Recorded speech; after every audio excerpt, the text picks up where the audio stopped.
예, 여러분 반갑습니다. 오늘은 11월 강의, 다시 보는 한시와 고사성어로 읽는 역사와 철학 마지막 강의, 원래 2021년도 마지막 강의를 시작하도록 하겠습니다. 오늘은 추사 김정희의 세한도에 대해서 알아보도록 하겠습니다. 추사 김정희의 이 그림은 여러분들 많이 보셨을 거라고 생각이 됩니다. 아주 단순한 그림입니다.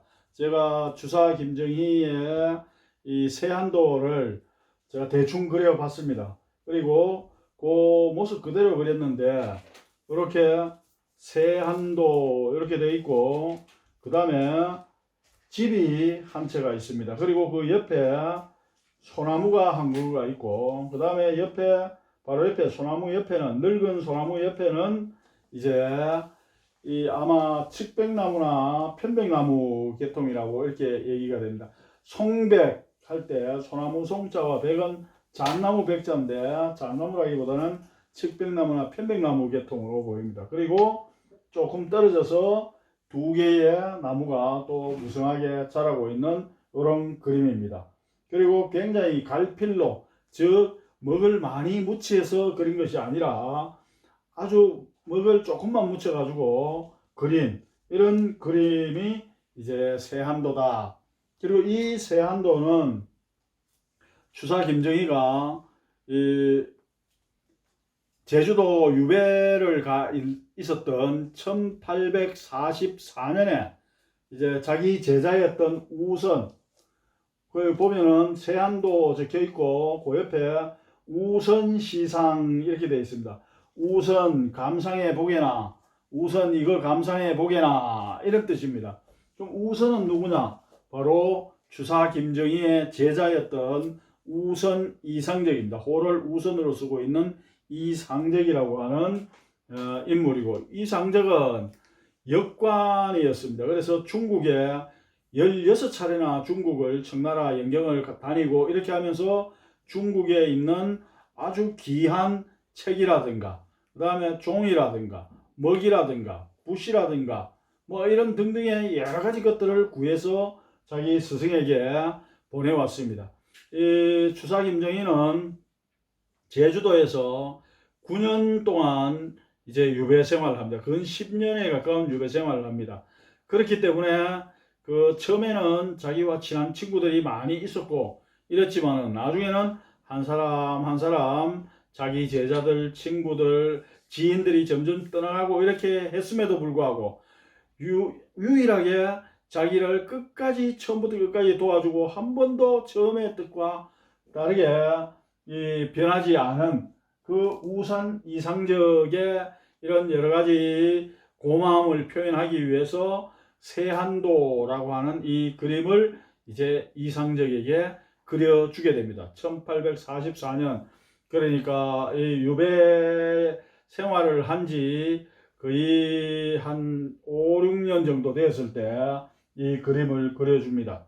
그리고 이 그림에서, 그렇다면 이 집은 아마 추사 김정희가 살았던 집이라고 이렇게 생각이 됩니다. 그리고 이것은 문인화라고 하는 것인데, 문인화는 실경을 그리는 것이 아니라 의경을 그립니다. 마음의 경지를 그리는 것입니다. 그러다 보니까 현실적인 것하고는 다를 수가 있습니다. 그래서 그림도 아주 단촐하게 그림을 그렸습니다.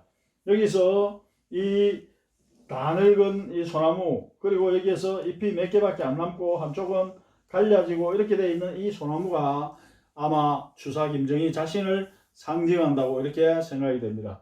그리고 옆에, 바로 옆에서 이렇게 잎이 무성하게 나 있는 이 백나무, 그러니까 편백 또는 측백나무 또는 잣나무라고, 뭐 어떤 나무인지 모르겠습니다. 계통이.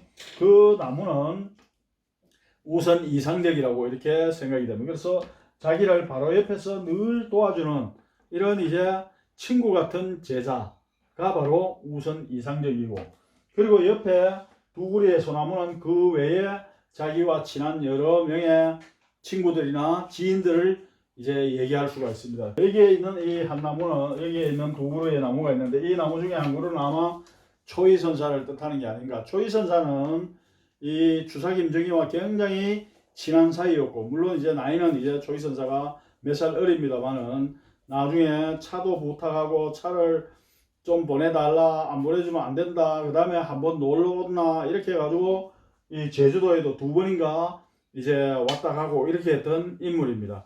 그래서 조금 멀리 떨어져 있지만 끊임없이 이제 주사를 도와준 인물들을 뜻하실 것이라고 이렇게 생각이 됩니다. 그래서 문인하라고 하는 것은 이러한 이제 그 당시에 굉장히 쓸쓸한 광경, 여기 보면은 갈필로 굉장히 황량한 어떤 그런 모습들을 그려놓았습니다. 이것은 자기 당시에 언제 유배에서 풀릴지도 모르고 어쩌면은 유배에서 풀리지 않은 채 결국에는 이 제주도라고 하는 낯선 곳에서 결국엔 죽게 되는 것은 아닐까. 그리고 심지어는 자기 부인도 이 유배 생활을 하는 중에 죽었습니다. 그래서 이 자기가 처해 있는 이 고통을 더 이상 호소할 사람도 없고, 이런 이제 굉장히 힘든 상황에서 이제 우선 이상적이 자기에게 대해주는 그 고마운 마음을 이제 생각하면서 이 그림을 이제 그려줬습니다.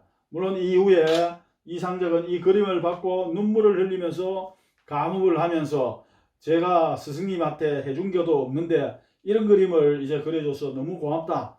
그러면서 눈물을 흘리면서 이 세안도를 받아들고 중국으로 영경으로 가서 그때 당시에 추사를 따르던 명성을, 비록 조선에 있었지만 이 명성이 중국에까지 많이 알려주고, 그리고 특히 이제 서예와 관련된 부분에 있어서는 일가를 이루었다라고 이미 중국에까지 소문이 자자했습니다. 그리고 또 우선 이상적이라고 하는 인물은 중국에 너무 자주 가다 보니까 거기에도 친구들도 많고, 특히 이제 굉장히 이제 그 뜻이 깊은 친구들과 자주 사귀었는데, 이 그림을 들고 가서 이제 오찬이라고 하는 중국의 아주 유명한 시인이 있습니다. 그 시인의 저택에서 자신의 친구들과 여러 명의 사람들을 모으고 이 추사 김정희의 그림을 가져왔다고 얘기하니까 뜻있는 당시에 문사들이 다 모여가지고 이 그림을 구경하면서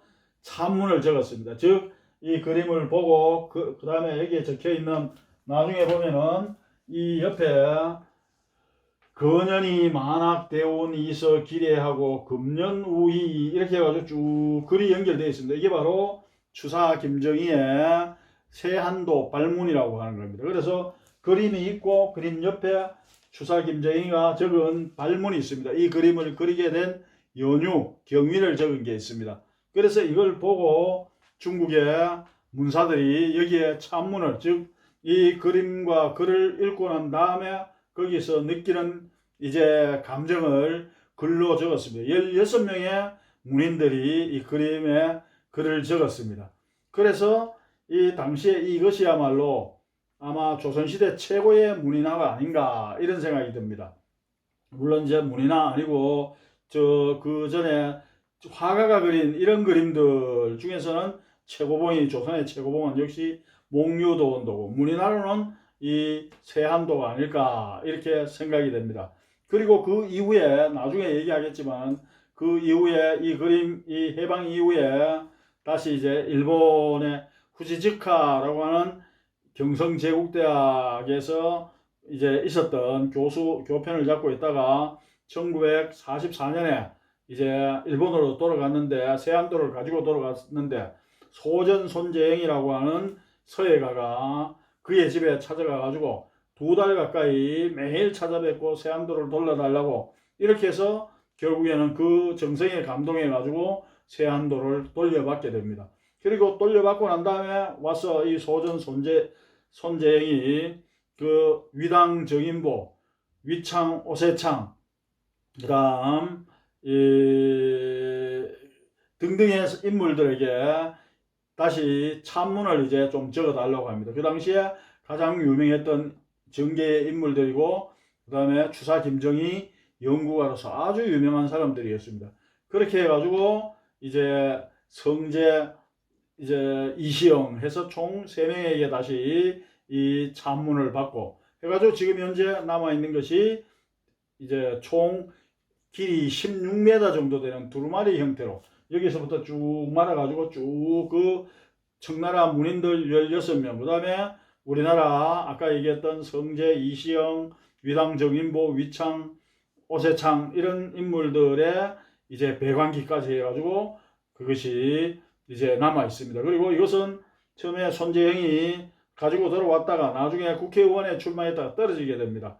그래서 결국에는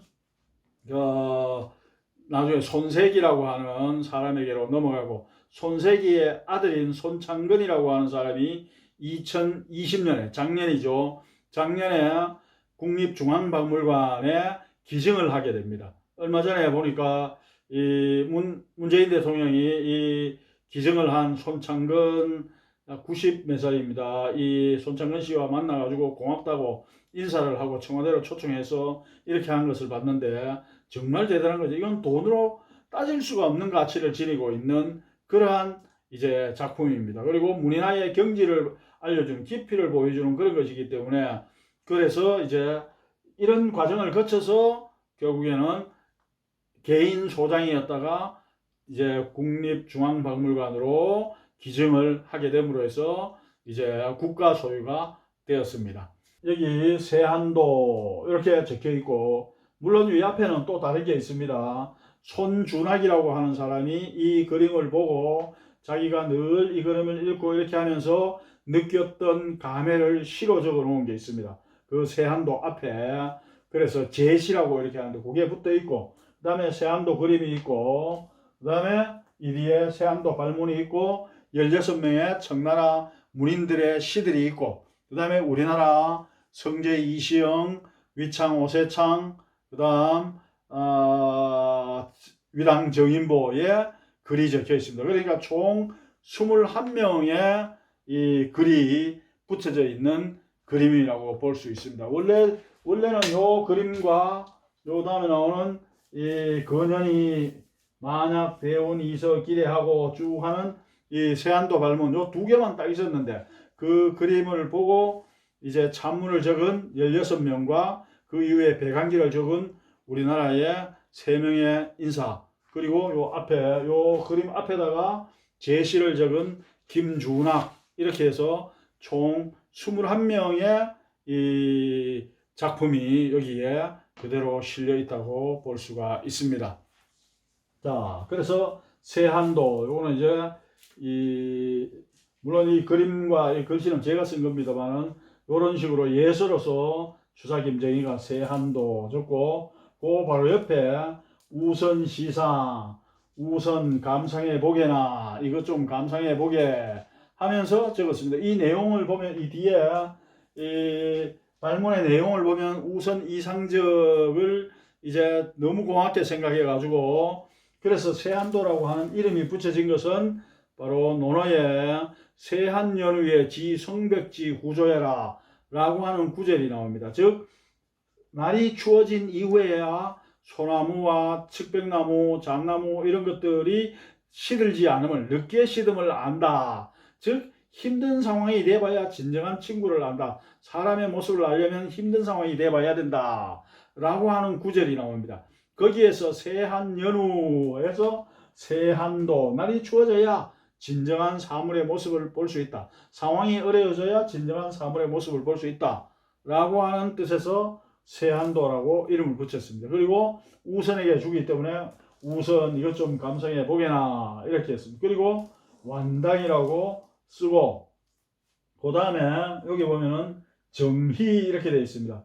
요거 정희라고 하는 것은 음각을 했습니다. 파가지고 정희 파고 도장을 찍으면은 이 도장이 여기 이름이 하얗게 됩니다. 백물이 됩니다.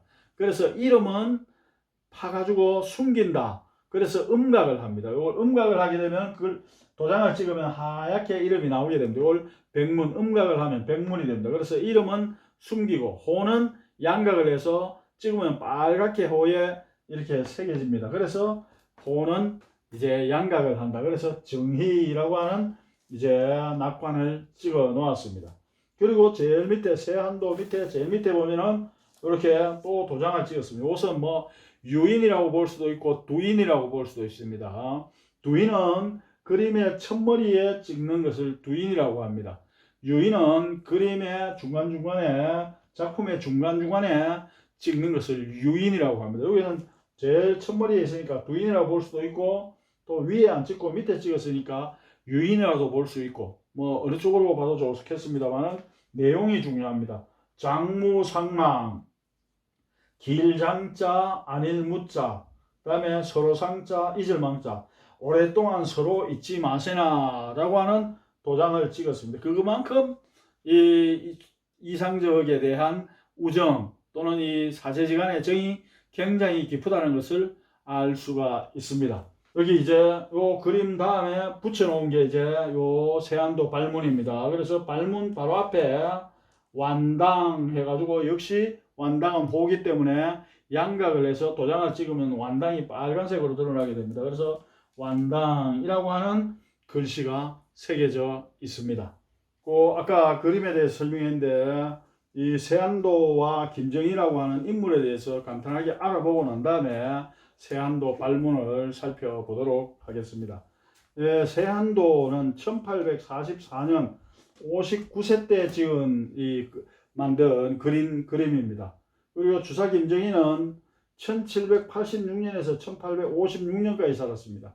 그러니까 우리나라 나이로 70, 그러니까 71살까지 살았다고 이렇게 보여주죠. 그리고 여기에 이 세안도에 나오는, 좀 전에 제가 얘기했습니다만 낙관이 여러 개가 있습니다. 낙관이라고 하는 것은 낙성관지라고 하는 이름을 얘기하는 겁니다. 낙성관지. 그래서 줄여서 낙관 해가지고, 보통 이제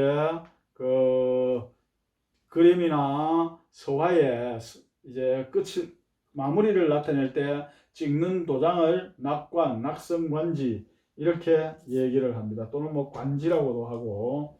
자, 그래서 거기에 보면은 장무상망 해서 아까 얘기했죠. 제일 밑에, 세안도 제일 밑에 장무상망이라고 하는 도장이 있습니다. 오랫동안 서로 잊지 말자라고 하는 게 있습니다. 그리고 이제 이 낙관에 찍는 것이 어떤 것이 있느냐?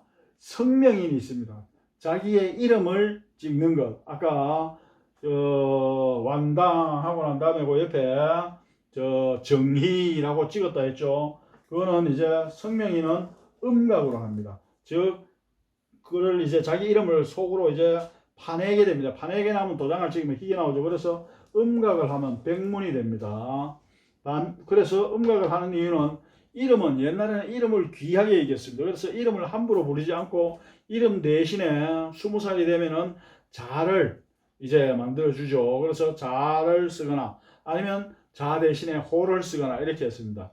오늘날은 뭐 자나 호 이런 것들을 거의 안 쓰기 때문에 이름을 그냥 일상적으로 부르지만, 과거에는 이름을 굉장히 중시해서 이름을 함부로 부르지 않았습니다. 그래서 성명인은 그래서 이름은 가능하면 숨기고, 아호인 즉 호나 자를 가지고서 도장을 찍습니다. 이때는 도장은 이제 호는 드러내라 라고 해서 많이 드러내라는 뜻에서 양각을 합니다. 그래서 도장을 찍으면은 이름 부분을 빼고는 다 파내기 때문에 도장을 찍으면 이제 주문 붉은색으로 이름이 딱 나타나게 됩니다. 그리고 두인이라고 하는 것은 그림이 있으면 그림의 제일 앞부분, 또는 작품이 있으면 서예 작품이 있으면 서예 작품의 제일 오른쪽 위에 찍는 것이 두인이라고 합니다. 우측 상단에 두인을 찍습니다. 그리고 중간중간에 빈 자리, 좀 허해 보이는 자리, 필요한 자리에 도장을 이렇게 몇 개 찍어주는 것, 이걸 유인이라고 합니다. 중간중간. 그래서 성명인은 백문이고, 나머지 아호인이나 두인, 유인 이런 것들은 전부 주문, 양각을 해서 이렇게 썼습니다. 그래서 성명인, 이 세안도의 성명인은 정희 해가지고 이렇게 썼고, 그 다음에 아호인은 발문 바로 옆에 밑에 붙어 있었던 게 바로 완당이라고 하는 겁니다. 그리고 추사, 그래서 총 3개의 이 도장이 찍혀져 있는데, 이 추사는 어디에 찍혀 있느냐? 바로 세안도 발문 제일 마지막에 완당노인서 하고 바로 도장이 찍혀 있습니다. 그때 추사라고 하는 이 아호를 쓰게 됩니다. 자, 그리고 유인, 아까 유인이라고 보는 게 좋을 수가 있는데 장무, 상마 서로 잊지 마세나 라고 하는 그런 뜻으로 쓰였습니다. 추사 김정희의 가계에 대해서 간단하게 얘기하면은 추사 김정희의 아버지는 김노경입니다. 김노경이고 그 이제 할아버지는 김이주입니다. 그리고 증조 할아버지가 김한신이라고 하는 사람인데 김한신의 부인이 화순옹주입니다. 화순옹주는 영조의 딸이었습니다. 영조의 딸. 그래서 아주 귀하게 여겼던 딸을 김한신에게 이제 시집을 보내고, 그래서 김한신 증조부인 추사 김정희의 증조부였던 김한신은 두 사람 화순옹주와 아주 사이가 좋았습니다. 그러나 김한신이 38살 되던 해에 이제 궁에 들어가서 사도세자와 앉아 이야기를 하다가 서로 의견이 아마 충돌이 되었던 것 같습니다. 그때는 뭐 여러 가지 당정이나 의견 차이가 뭐 많았죠. 남인들, 뭐 노론들, 뭐 이래가지고 당파 싸움이 많이 있었던 상황이라서 아마 그 당파적인 어떤 문제로 싸움을 하다가 사도세자가 벼르로 집어 던져가지고 이 김한신이 머리에 맞고 내진탕으로 죽었습니다. 그래서 남편을 죽인 자기 이제 저 남동생이죠. 남동생 사도세자에 대한 열이 팍 받아서 결국에는 이 김한신이 죽자 화순옹주는 14일 동안 단식을 합니다. 그래서 결국에는 단식을 하다가 결국 죽었습니다.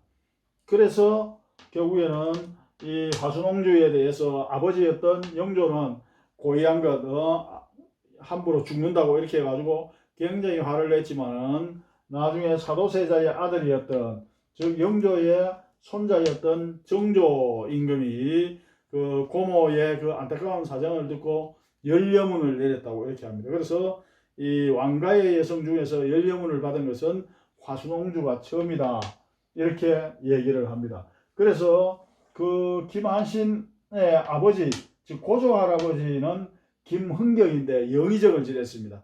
그리고 증조 할아버지는 김한신이고 월성이를 지냈고 이 부마였죠. 그리고 김이주라고 하는 그 자기 할아버지도 형조판서를 지냈고 김노경도 뱃슬이 제법 높았습니다. 그리고 이제 김정희 이렇게 해가지고 집안 자체가 굉장히 이제 저 뼈대가 있는 집안이고 이름난 집안이었다고 이렇게 보여줍니다. 그리고 김정희는 이 24살 때 아버지 김노경을 따라서 자제군관 아들을 이제 뭐 어디 중국으로 갈 때 여러 가지 뭐 이유로 저 중국으로 갈 때 동지사로 가기도 하고 뭐로 가기도 하고 여러 그 일 때문에 중국으로 갈 때 자기 아들을 데려갈 수 있는데 그때 이제 아들을 군관이라고 한 자제군관 자식을 군관으로 삼아 가지고 이렇게 갑니다. 그래서 자식에게 저 새로운 문물도 보여주고 하기 위해서 청나라로 데려갔는데 그때 당시에 이제 중국의 최고의 이제 석학들을 만나게 됩니다. 그 옹방강이라고 하는 사람, 그 다음에 완언이라고 하는 사람 등등 그 외에도 여러 사람이 있는데 대표적인 인물들이 이 사람들입니다. 이 사람들은 당시에 옹방강 같은 경우에는 70살 정도 되었고 완언의 경우에도 50, 60 정도 되었고 그래서 이 사람들하고 말을 못하니까 필담으로 즉 글을 적어가지고 서로 이제 의사교환을 하고 하는데 옹방강과 완언은 야 정말 보게 되면 조선의 존재가 왔다 이렇게 해가지고 자기 아는 자식들을 전부 다 불러가지고 이 의형제를 맺게 되고 앞으로 형제처럼 지내라 해가지고 이렇게 했습니다. 그리고 완당이라고 하는 호도 바로 완언이라고 하는 이 사람의 이 성을 따가지고 완당 이렇게 존경의 뜻으로 호를 지었다고 이렇게 합니다. 아까도 간단하게 뭐 얘기했지만 그림이 여러 과정을 거쳐서 이제 그 국립중앙박물관의 소장이 되었는데 그 과정을 한번 간단하게 살펴보도록 하겠습니다. 자, 처음에는 추사 김정희가 이 1844년에 바로 자기 제자였던 이상적에 대한 고마움의 표시로 이 그림을 그려줬습니다. 김정희는 여러 번에 걸쳐 가지고 유배를 가게 됩니다. 처음에 뭐 그 이전에는 또 저 중국 저 북쪽으로 저 함경도 쪽으로 유배를 갔는데 그때 유배를 갔다가 거기서 이제 황초령비, 마원령비를 탁본하게 되면서 그것이 바로 진흥왕이 영토를 이제 확장한 것을 기념해서 순수를 임금이 자신의 영토 변방 영토를 이렇게 돌아다니면서 이렇게 하는 걸 순수 이렇게 얘기합니다. 그래서 순수비라는 걸 밝히게 됩니다. 그래서 마운영비, 황초령비, 환경도 이 평안도 이쪽 경계에 있는 그걸 밝히고 이렇게 하죠. 그래서 금석학에도 굉장히 조예가 깊었습니다. 그래서 비문이라든가 여러 가지 이런 이제 종정문이라든가 이런 것들을 해석하는데 아주 뛰어난 그런 것이고, 왜 그러냐? 당시에 아까 얘기했던 옹방강, 완은 이런 사람들이 바로 금석학자였습니다. 그래서 금석학의 대가였고, 그때 이 사람들을 만나게 되면서 24살 때 젊은 청년이 나이든 이 사람들을 만나게 되면서 굉장한 충격을 받았습니다. 그래서 그 이후에 이 사람들로부터 끊임없이 책을 보내달라 부탁도 하고 이렇게 했고, 특히 아까 나왔던 자기 제자였던 이상적에게 그와 관련된 책들을 굉장히 많이 보내달라고 이렇게 했습니다. 그리고 그 책을 읽고 이제 여러 가지 비문이라든가 이런 것들을 직접 이제 해독하기도 하고 이렇게 했습니다. 그래서 마원영비, 그 다음에 뭐 황초령비가 결국엔 지금은 이제 북한에 있는데, 그 비의 그 실질적인 그것을 밝힌 게 바로 주사 김정이라고 볼 수 있습니다. 그 전에는 옛날 고비가 여기 있다라고 이렇게만 알고 있었습니다. 그래서 그것이 순수비, 그리고 진흥왕의 순수비라는 걸 밝힌 게 이제 바로 주사 김정희입니다. 자, 그래서 주사 김정희가 이제 그 자신은 굉장한 집안이었지만 결국에는 여러 가지 당정에 휘말려가지고 흘러갔다가 다시 유배가 풀려가지고 이제 돌아왔다가 다시 또 과거의 사건들에 연루가 되어가지고 다시 제주도로 가게 됩니다. 제주도에서는 내 인생은 여기서 끝이 나는갑다 이렇게 생각을 했는데, 결국에는 유배가 풀려가지고 다시 이제 과천에서 이제 살게 됩니다. 그러다가 나이가 들어가지고 과천에 살 때 호는 이제 과노, 즉 과천의 늙은이 이런 식으로 했습니다. 이 추사 김정희는 호가 지금까지 밝혀진 것만 해도 이제 뭐 470여 개 된다고 알고 있습니다. 그래서 추사 명호대로 살다라고 하는 책인데, 거기에서 밝힌 바에 따르면 478개인가가 있습니다. 그러니까 여기 부산에 왔다. 그러니까 부산 금정산에 와서 놀다가 여기 경치가 너무 좋다. 그러면 시를 한 수 쓰고 바로 거기 자기는 이제 정백도 잘했습니다. 돌에다가 뭐라고 금정산인 이렇게 해가지고 호를 타가지고 탁 찍으면 바로 그게 호가 됩니다. 기분이 좋을 때 자기 호를 만들어가지고 찍는 겁니다. 금정산인, 범어사로 갔다가 범어산인 이렇게도 될 수 있겠죠. 등등으로 여러 가지 호를 많이 썼습니다. 그러나 그 중에서 가장 많이 쓴 호가 이제 완당이라고 하는, 완은 중국의 완원의 고마움을 이제 느껴가지고 완은 아들하고 의형제를 맺게 되고 이렇게 했죠. 그래서 완당이라고 하는 호, 그 다음에 추사라고 하는 호, 그 다음에 아까 얘기했던 과로, 즉 과천의 늙은이 뭐 이렇게도 되죠. 나중에 다시 이 유배가 풀렸다가 다시 북청으로 또 유배를 가게 되고, 그래서 유배 생활을 상당히 오랫동안 하게 됩니다. 10몇 년을 유배를 떠나고 이렇게 했었습니다. 그러나 일단은 이 가장 이제 깊이 있게 인간을 만들어준 게 바로 제주도 유배 생활이다 이렇게 알면 되겠습니다. 이 제주도로 가기 전에, 유배로 떠나기 전에 제주도로 가자면은 저 해남으로 해서 가는데, 서울에서 전주에서 해남으로 가서 해남에서 배를 타고 이제 제주도로 가게 됩니다. 그래서 전주에 갔을 때 전주에 유명한 서예가가 있었습니다. 이삼만이라고 하는 사람이 있었는데, 이 사람 전주 지역에 가장 유명한 서예가 있습니다. 그래서 이삼만이라고 하는 그 사람을 이제 찾아가니까 완전히 70몇 살의 할아버지였습니다. 자기보다 훨씬 더 나이가 많았죠. 한 20살 정도 나이가 많았는데, 밤에 이제 그거 자면서 저렇게 해가지고 글씨도 좀 써보고 뭐 이렇게 했는데, 나중에 며칠 묵으면서 제자들이 막 추사가 온다 하니까, 추사 뭐 유명했던 인물이고 하니까 막 모였는데, 그래 뭐 글씨가, 우리 선생님의 글씨가 어떻습니까 하니까 그 제자들 그 많은 앞에서 그 뭐 밥은 먹고 살만하네 이렇게 얘기해가지고 맞아 죽을 뻔했다. 그럴 정도로 도도한 인물이었습니다. 그리고 해남에 가가지고 해남에 대흥사라고 하는 곳이 있는데 대흥사에 이제 아까 얘기했던 초이선사가 그 일지암이라고 하는 곳에 머물렀죠. 그래서 대흥사에 갔는데 대흥사 현판을 보니까 이제 대웅보전 해가지고 현판이 걸려있는데 저게 누구 현판이냐 하니까 원교 이광사가 쓴 현판이다. 원교 이광사도 우리나라의 명필 중에 명필입니다. 주사보다가 한 100살 정도 많은데 그래서 아주 그 날렵하게 쓴 글씨입니다. 저 글씨는 마음에 안 든다. 저게 무슨 글씨냐? 저거 떼내라. 내가 한 개 써줄게 해가지고 그 날렵하게 쓴 그 글씨를 떼내고 자기가 굉장히 기름기 있는 굉장히 굵은 채로 대웅보전을 써줍니다. 그래 그걸 이제 그 주지가 이제 달아났습니다. 그러다가 이제 9년에 유배 후에 다시 해남으로 오면서 자기 그 대흥사를 다시 들렀는데 그거 보니까 자기가 썼던 그 현판을 보니까 야 내가 10여 년 전에는 정말 철도 없었고 글씨도 정말 살이 쪄가지고 지금 형편이 없구나. 내가 참 바보였구나 이런 생각을 하면서 다시 원래 현판을 걸어 놓으라 해가지고 지금 가면은 이제 원교 이광사의 대웅보전이라고 하는 게 걸려 있고 그 옆에 대웅보전이라고 하는 주사가 쓴 그 현판 달아나왔던 현판이 옆에 창고에 있습니다. 그럴 정도로 갈 때는 굉장히 교만하고 도도한 인물이었습니다만은 10여 년 세월 제주도 유배 생활을 하면서 굉장히 사람이 겸손해지게 되고 그 다음에 마음도 굉장히 낮추게 되고 이렇게 했다고 합니다. 그리고 난 다음에 전주로 와 보니까 이미 이제 이삼만이라고 하는 사람 죽었습니다.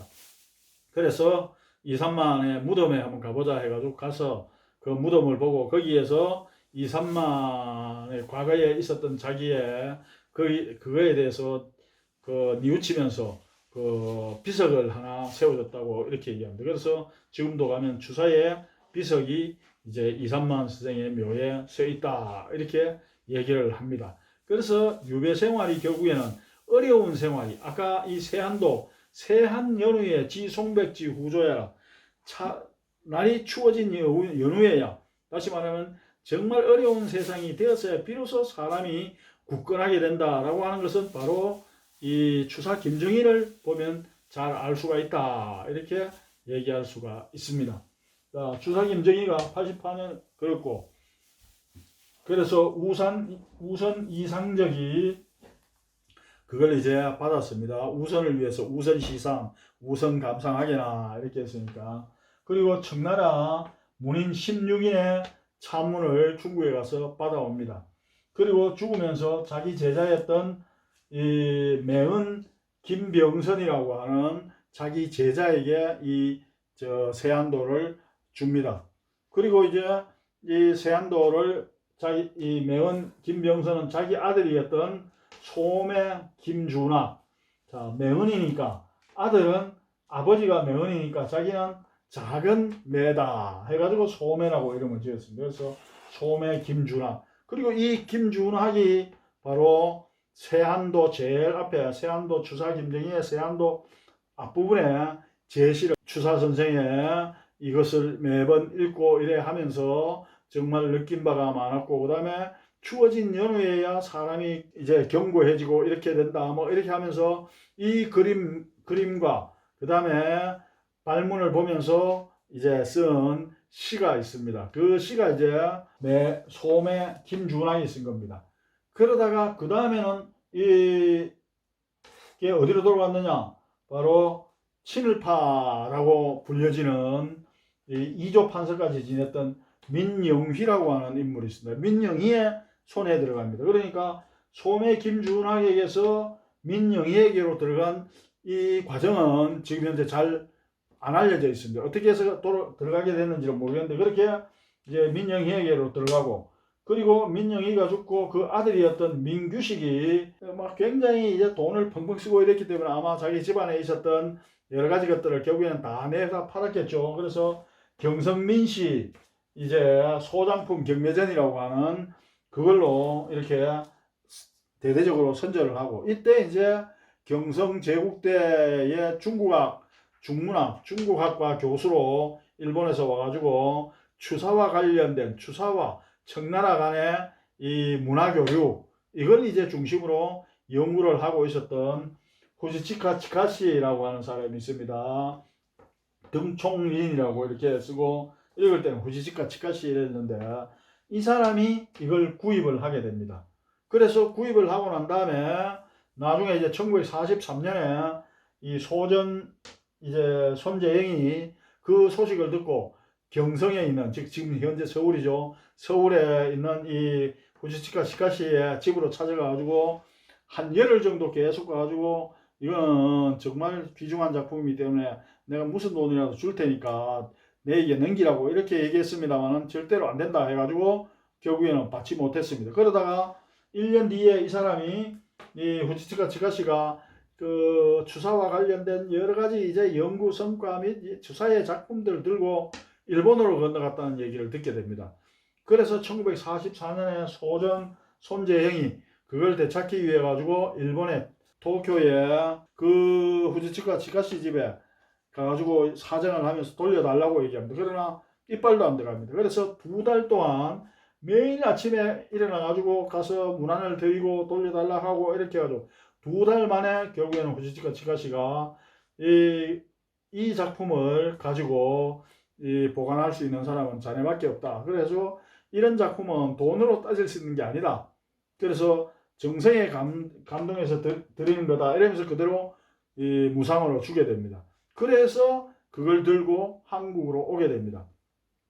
그리고 난 다음에 석 달 후에 이 후지치카 치카시의 이 집이 미군의 공습을 인해가지고 완전히 폭탄을 맞아가지고 박살이 납니다. 만약에 그때 못 돌려받았다면 아마 세안도도 영원히 빛을 보지 못했을 것이고, 지금 우리가 그런 작품이 있었는지도 몰랐을 것이라고 이렇게 생각이 됩니다. 그런 측면에서 본다면 손재영이 바로 이 작품을 살린 그런 1등 공신이다, 이렇게 볼 수가 있습니다.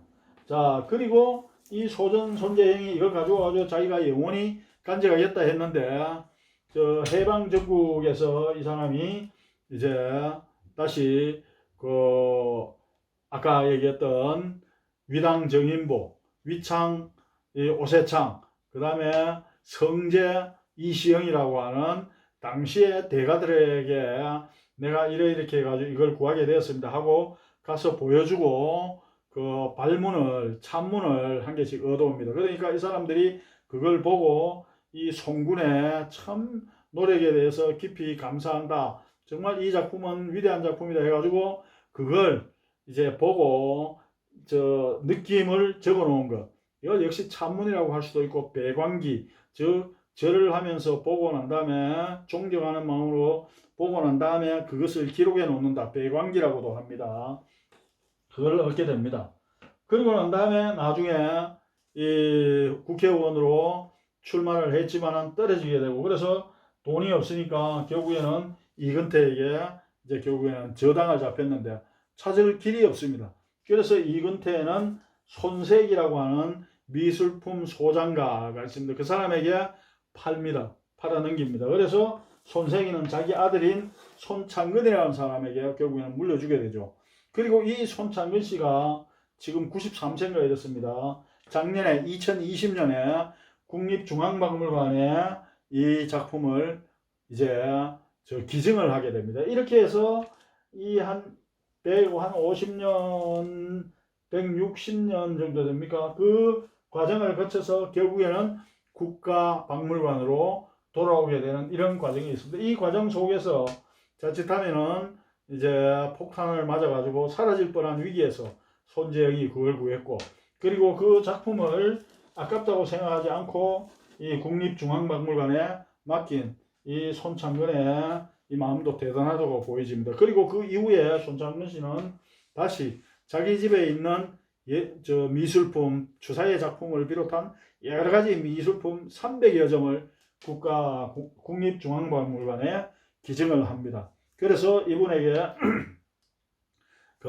문화훈장을 이제 수여하기도 하고 이렇게 얘기를 했습니다. 그래서 이 그림의 제일 처음에는 이제 그림과 그 다음에 추사 김정희의 발문이 적혀 있었지만 지금 현재는 어떻게 되어 있느냐면 제일 처음에는 김준학 있죠. 소매 김준학의 제시 이 그림을 쭉 어릴 때부터 보고 공부하고 그 다음에 그 뜻을 높이 사고 이렇게 했는데 제가 여기에서 시를 짓고 난 다음에 내가 감히 주사 선생의 이 높은 뜻을 종이를 버려가면서까지 이래 욕되게 하는 것은 아닌지 모르겠다 라고 하면서 시 쓰고 난 다음에 그 밑에 그런 식으로 글을 쓰게 됩니다. 그래서 제일 첫 번째는 김준학의 제시가 있고 그리고 두 번째는 이제 그 추사 김정희의 세안도가 있고 그 다음에 그 옆에는 추사 김정희의 발문이 있고 그리고 마지막에는 발문이 있고 그 발문 다음에는 청나라 문인들 16명의 찬문이 쭉 있고 그리고 난 다음에 제일 나중에는 위창 오세창과 그 다음에 성제 이시영 그 다음에 위당 정인보의 배관기가 이렇게 쭉 붙어 있습니다. 그렇게 해서 총 한 16m 정도 되는 두루마리 형태로 둘둘 말아서 이렇게 되어 있습니다. 그래서 저번에 그 제주도에 가면 대정에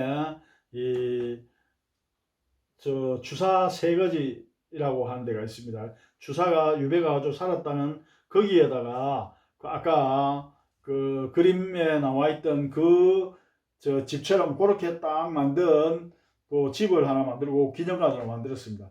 거기에서 이 그림들 자체는 아니겠죠. 이 세안도 자체는 아니고 그게 아마 5, 6년 된 것 같은데 그때 이제 그걸 두루마리 형태를 이제 쭉 그 모습을 보여줘 가지고 전시를 하는 그런 적이 있었습니다. 그때 봤는데 굉장히 길고 글씨도 여러 종류의 다양한 인물들이 썼다 보니까 다양하게 이렇게 두루마리 형태로 되어 있는 것을 제가 본 적이 있습니다. 자, 그러면은 바로 이어서 세안도 발문, 추사 김정희의 세안도 발문의 내용을 한번 알아보도록 하겠습니다. 세안도가 이제 이 그림이 있고 세안도 이렇게 적혀 있고 우선시상 완당 그 다음에 정희라고 하는 낙관 장무상망 그리고 집이 이렇게 있습니다.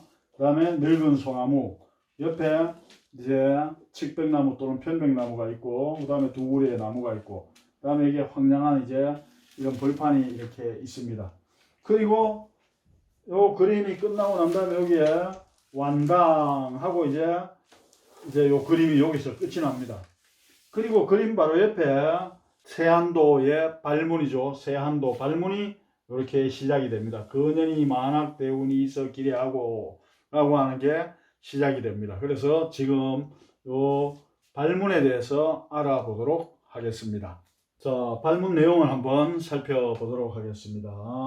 근현이 만학 대운 이서 기례하고 금년 우이 우경문편 기례하니 차 계비 세지 상류로다.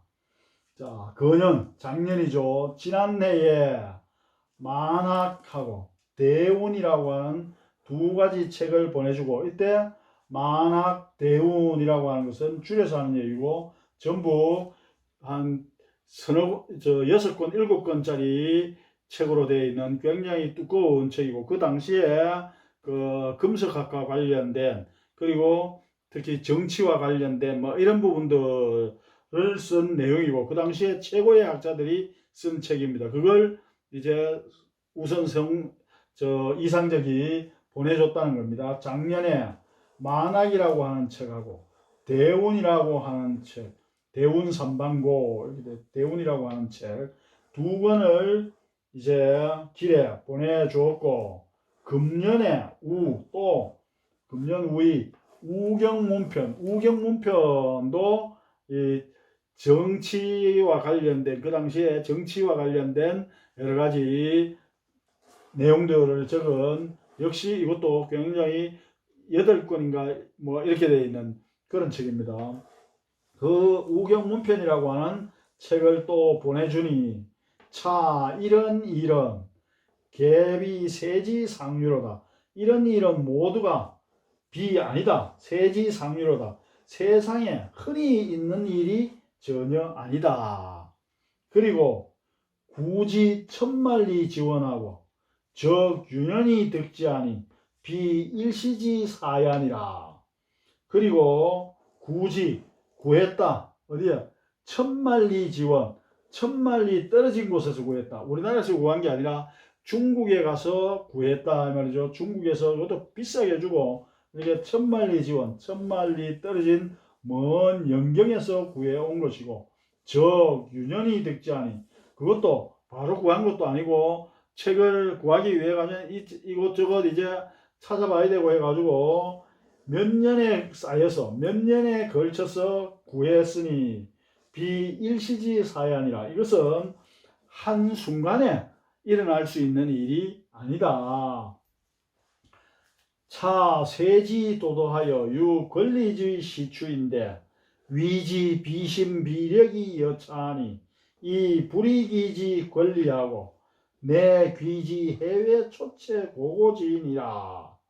자, 그래서 지금 현재 세상은 도도한 탕류가 흐르는 것처럼 해서 오직 권리지 시추, 권리, 권세와 이익만을 지금 현재 따라가고 있다. 그런데도 불구하고 위지 비신비력, 나를 위해서 이렇게 마음과 힘을 써서 그렇게 해서 권리가 있는 사람에게 돌아가지 않고 권리가 많은 사람에게, 권세와 이익 있는 사람에게 가서 그걸 준 것도 아니고 이에 귀지 해외 초체 고고진이라. 지금 해외는 이제 제주도죠. 바다 밖에서 초췌하게 이제 얼굴도 이렇게 홀쭉하게 되고 몸도 이렇게 삐삐 마르게 되면서 이렇게 되어 있는 해외에서 초췌하게 살아있는 사람에게 그것을 보내주었다. 그래서 여 세지추 권리자야라. 그것을 마치 그 나에게 보내준 것을 마치 권리, 권세와 이익을 추구하는 것처럼 사람에게 보내는 것처럼 그렇게 열심으로 보내주었다. 태사공은, 태사공이라고 하는 것은 태사공이라고 하는 지위에 있었던 사마천을 얘기합니다. 사마천이 있었던 그 기록하는 역사 기록 및 천문을 기록하고 하는 이런 이제 직위가 태사공이라고 하는 직위입니다. 그래서 태사공이 말하기를, 즉 사마천이 말하기를 이 권리합자는 권리진이 교소하고, 자, 이 권리합자, 권리로 권세와 이익을 중심으로 해서 합자 모인 사람들은 권리진이 교소하고 권세와 이익이 다 해버리면 바로 그 교제가, 그 모임이 소원해진다. 그런데 군역 세지 도도 중 1인으로 그대도, 즉 이상적 자네도 또한 세지도도, 세상의 도도한 권리의 물결 아래 살아가는 한 사람인데도 불구하고 기우초연 자바로 도도 권리지외라. 오로지 초연하게 그것을 벗어나서, 그래서 스스로 벗어나서 도도한 권리의 세상으로부터 벗어나서, 그래서 도도한 물결 속에 빠지지 않고 그 바깥으로 초연하게 벗어나서, 그래서 불이권리 시야야, 나를 권리, 권세와 이익의 관점에서 나를 보지 않았다. 그래서 불이권리 시야야라, 나를 오로지 권세와 이익의 관점에서 나를 보지 않았구나. 그리고 태사공 지연 비야라, 불이권리 시야야라, 나를 권리의 관점에서, 권리와 이해의 관점에서 나를 보지 않은 것인지, 아니면은 태사공 지연 비야인지, 태사공이 한 말이 잘못인가. 공자가 말하기를 세한 연후에 지 송백지 후조라.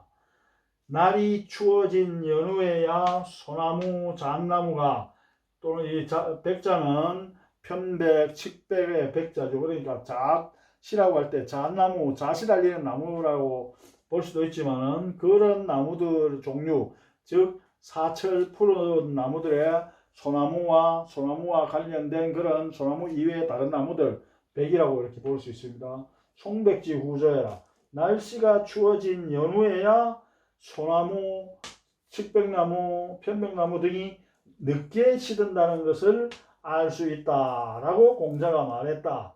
송백시 무사시 부조자라. 송백이라고 하는 것은 사시에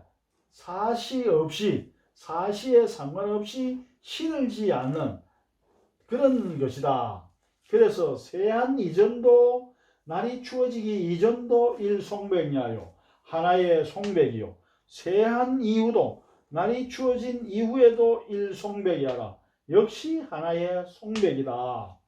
성인 특징지어 세한지후는 성인이 특별히 날이 추워진 이후를 이야기 탁 집어서 특별히 딱 날이 추워진 이후라고 이렇게 이 성인은 이제 성인께서 날이 추워진 이후를 딱 집어서 얘기를 한 것은 금군지어하에 지금 그대가 즉 이상적 자네가 나에게 대해서 유전이 무관이요. 즉 그 이전에도 뭐 더한 바도 없고 유후이 무소난이라.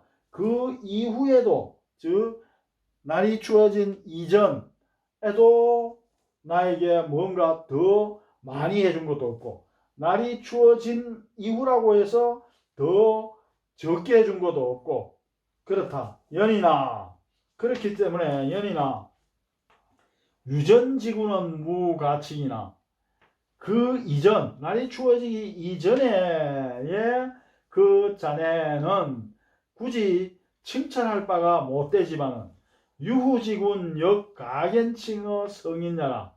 유후지군 날이 추워진 이후에 그대가 행한 그것은 유후지군 날이 추워진 이후에 행한 것은 또한 가견칭어 성인자라. 가히 성인이 말한 바 성인이 칭찬한 바 그것을 언급하는 것이다. 그 성인이 칭찬한 바 그게 바로 유전 이후 날이 추워진 이후의 행동을 성인이 칭찬한 바이다. 그래서 성인이 칭찬한 바가 아니냐 인야야요. 성인지 특징은 성인이 특히 특징한 바는 비도의 후조지 정조 정절이라. 굳이 뭐뭐뿐만 아니라 비도의 이는 뭐뭐뿐만 아니라 이 말이죠. 그래서 후조지 정조 날이 추워진 이후에 정조와 경절 뜨뜻한 절개를 뜻할 뿐만 아니라 그것을 의미할 뿐만 아니라 여규소감 바로 세한 지시자자라. 또한 느낀 바가 있었을 것이다. 공자께서도 느낀 바가 있었을 것이다. 어디에서? 세한 지시하라. 날이 추워진 이후에서 느끼는 바가 그런 감정이 발했을 것이다. 여러 가지 이제 상황에서 볼 때 공자도 굉장히 어려운 상황을 겪었고 했기 때문에 특별히 날이 추워진 이후에 있었던 이런 것들을 언급한 것일 것이다. 오호라. 서경순우지세에 이 급정지 현도 빈객 여지 성세하니 여합의방문은 박절지 극이라 비부라 완당노인서라 하고 추사 이렇게 되어 있습니다. 오호라. 감탄사죠. 서경순우지세에도 서경은 전한 후한으로 나눌 때 전한을 말합니다. 전한. 그래서 장한을 얘기하죠. 이때 서경이라고 하는.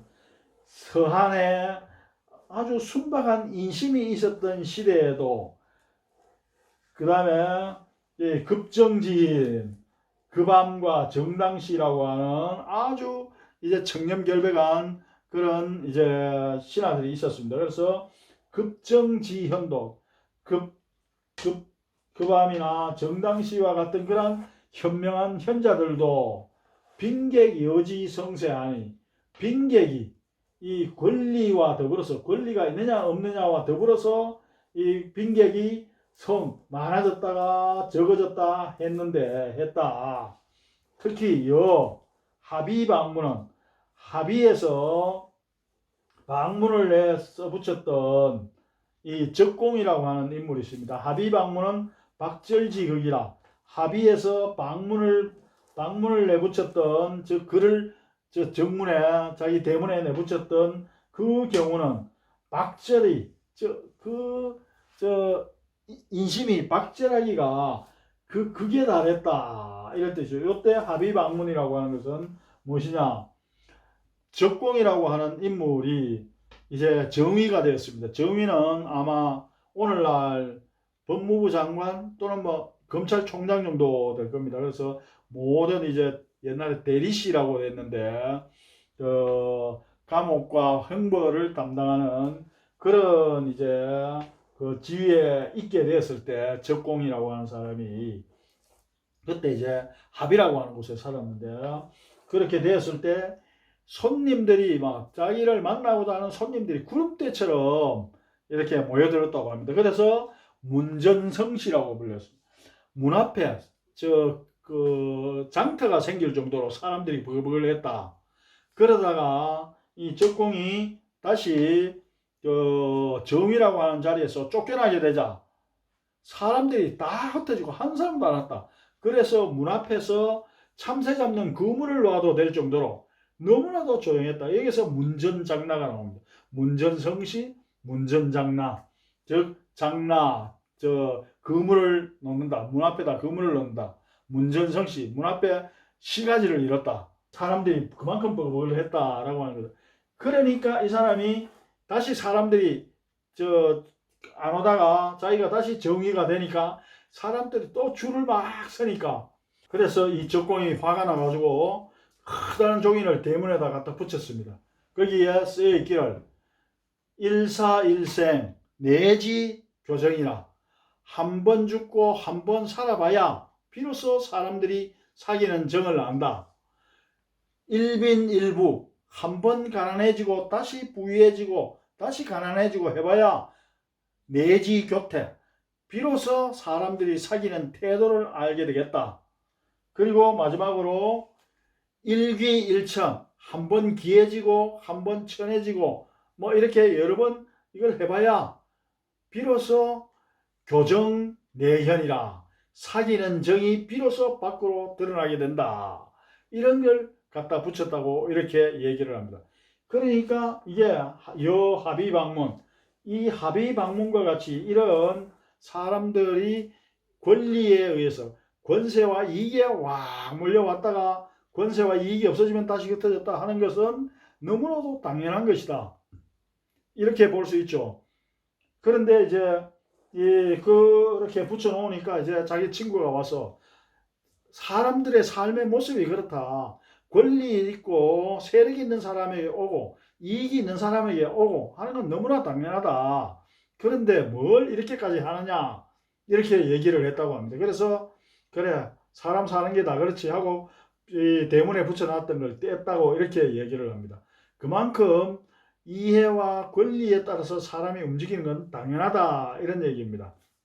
그래서 여합의방문은 박절지극이라 박절하기 인간 세상에 이 마음이 박절하기가 정말 끝이 없다.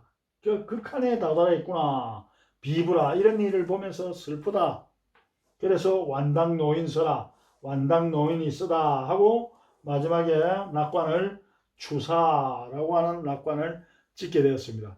결국에는 중간에 나왔듯이 우선 이상적이라고 하는 인물에 대한 이 칭찬과 그리고 세월의 야속함, 세월이 너무나도 박절하다는 것 이걸 얘기하고 있지만은 근본적으로는 이 박절한 세상에도 불구하고 자신의 이해관계를 완전히 다 져버리고 오로지 스승을 위해서 모든 것을 갖다 바치는 그리고 날이 추워진 이전이나 날이 추워지기 이후나 똑같이 나를 대하는 것을 보고 그래서 공자가 얘기했듯이 날이 추워진 이전에 나에게 잘해준 것은 굳이 칭찬할 필요가 없지만 날이 추워진 이후에도 똑같이 잘해준 것을 보면은 이것은 공자가 세한년 후에 지송백지 후조해라 라고 칭찬한 바로 그 모습이 바로 자네의 모습일세 라고 하는 측면에서 이렇게 썼습니다. 그리고 세상인심이라고 하는 것은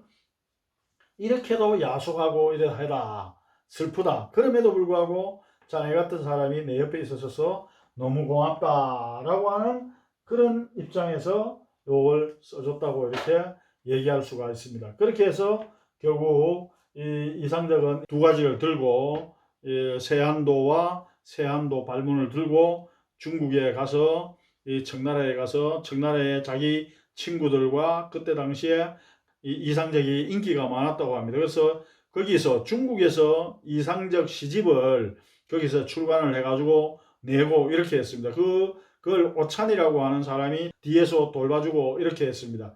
그래서 아까도 얘기했듯이 오찬이라고 하는 사람 집에서 모여가지고 이걸 돌려보고 그림을 보고 이러면서 거기에서 시를 지어서 이렇게 이 청나라 명사 16명의 그림이 찬문이 붙여져서 결국에는 문인화, 단순한 문인화로 끝나지 않고 청국과 한국의 교리를 알려주는 아주 중요한 문서로서 작품으로서 남아있다고 이렇게 얘기할 수가 있습니다. 그래서 이 작품은 지난번에 목류도 원도가 일본에 갔다고 얘기를 했습니다. 우리나라로 못 오고 천리대학에 수장되어 있는데 이 세한도는 이 소전 손재영이라고 하는 서예가가 이 후지치카 치카시라고 하는 사람에게 호소를 하고 후지치카 치카시가 손재영의 이 마음에 감동을 해가지고 이걸 돌려주고 이런 내용까지 포함되어서 이 단순한 세한도뿐만 아니라 세한도를 둘러싸고 있는